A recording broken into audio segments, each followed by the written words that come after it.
নমস্কার, টম্পাস কুকিংয়ে আপনাদের সকলকে স্বাগত। আজকে আমি বানাবো মিষ্টি দই। এখানে 1 লিটার দুধ নিয়েছি। এর মধ্যে 5টি এলাচ দেব। এলাচগুলো একটু ফাটিয়ে দিয়েছি। এইভাবে নাড়তে থাকবো। দুধ গরম হয়ে গেছে। অল্প দুধ অন্য একটি পাত্রে তুলে নেব।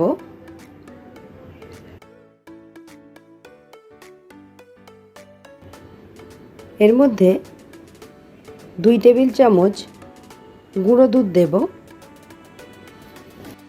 মিষ্টি দই বানানোর সময় অল্প গুঁড়ো দুধ দিলে দইয়ের টেস্ট খুব ভালো হয়। খুব ভালো করে মিশিয়ে দিয়ে দুধের মধ্যে দিয়ে দেব।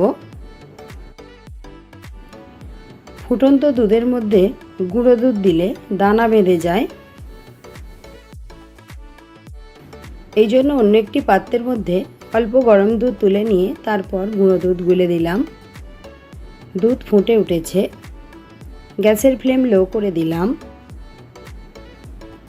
এইভাবে নাড়তে থাকব। গ্যাসের ফ্লেম লো রেখে 5 মিনিট ফুটিয়ে নেব। অন্য একটি প্যানের মধ্যে 2 টেবিল চামচ চিনি দিলাম। 1 টেবিল চামচ জল দিলাম। গ্যাসের ফ্লেম হাই রেখে চিনির ক্যারামেল বানিয়ে নেব। চিনি লাল হয়ে আসা পর্যন্ত এইভাবে নাড়তে থাকব। দেখুন চিনির কালার অনেকটা চেঞ্জ হয়ে গেছে। এর থেকে বেশি লাল করব না, তাহলে চিনি তেতো হয়ে যাবে। এর মধ্যে অল্প দুধ দিয়ে নেড়ে দিয়ে দুধের মধ্যে ঢেলে দিলাম।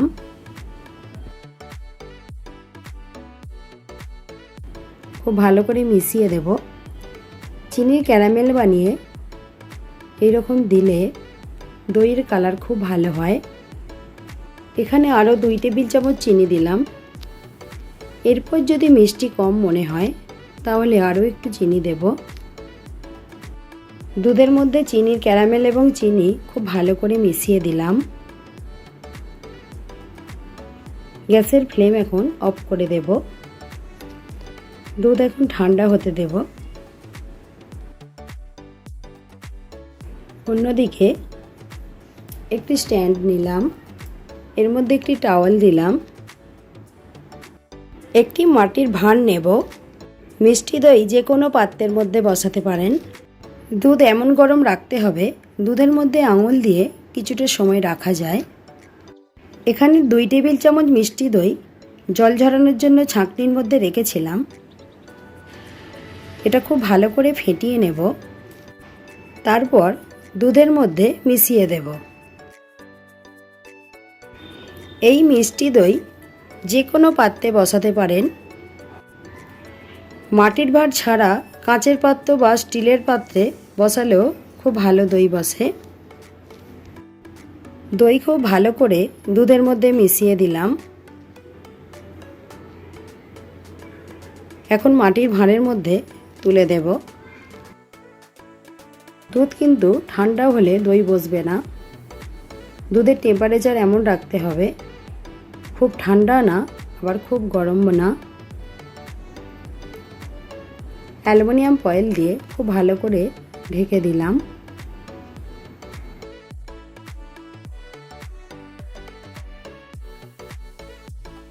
এরপর একটি স্টিলের প্লেট ঢাকা দিয়ে দিলাম। একটি কাঁচের পাত্রের মধ্যে বাকি দুধটুকু ঢেলে দিলাম। এটাও একই রকম অ্যালুমিনিয়াম ফয়েল দিয়ে ঢেকে দেব। তারপর প্লেট ঢাকা দিয়ে টাওয়াল খুব ভালো করে ঢাকা দিয়ে দেব। এই রকম ঢাকা দিয়ে 7 থেকে 8 ঘন্টা রেখে দেব।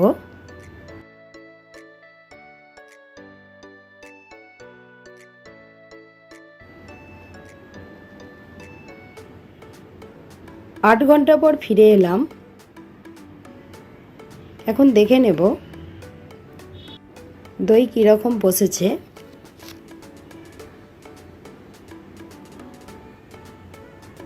অ্যালুমিনিয়াম ফয়েল খুলে দেব। দেখুন দারুণ দই বসেছে, একদম জমাট বেঁধে গেছে।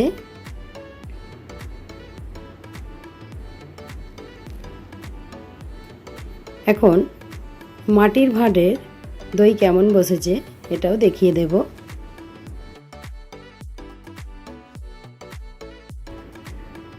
দেখুন এটাও খুব ভালো বসেছে।